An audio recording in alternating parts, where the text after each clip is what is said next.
قربانی کرنے والے حضرات ایک بار یہ ویڈیو ضرور دیکھیں۔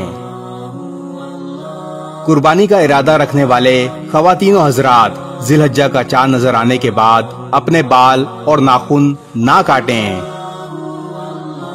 حدیث نبوی صلی اللہ علیہ وآلہ وسلم کا مفہوم ہے کہ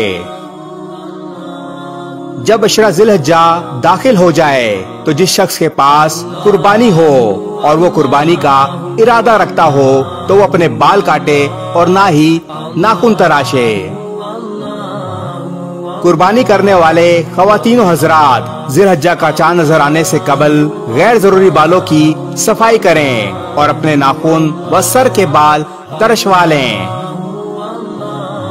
عشرہ ذی الحجہ میں بال اور ناخن نہ کٹوانا مستحب عمل ہے، یعنی نہ کاٹنے کا ثواب ملے گا۔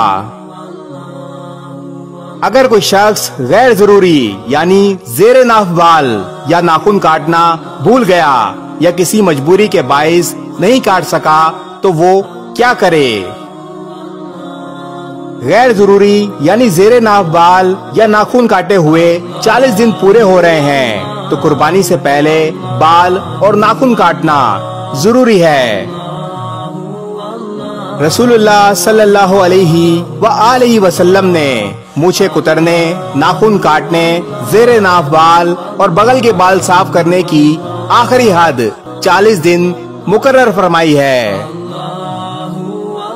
آخری حد 40 دن کا مطلب یہ بھی نہ سمجھا جائے کہ 40ویں دن صاف کرنے ہیں۔ 40 دن آخری حد ہے، آپ اس سے پہلے صاف کریں۔ قربانی کرنے والے خواتین و حضرات کا بلا ضرورت بال اور ناخن کاٹنا مکروہ تنزیہی ہے، یعنی نامناسب ہے۔ اگر قربانی کرنے والے خواتین و حضرات بال اور ناخن کاٹ بھی دیں تو قربانی میں کوئی فرق نہیں آتا اور گناہ نہیں ہوتا، البتہ نہ کاٹنا ثواب کا باعث ہے۔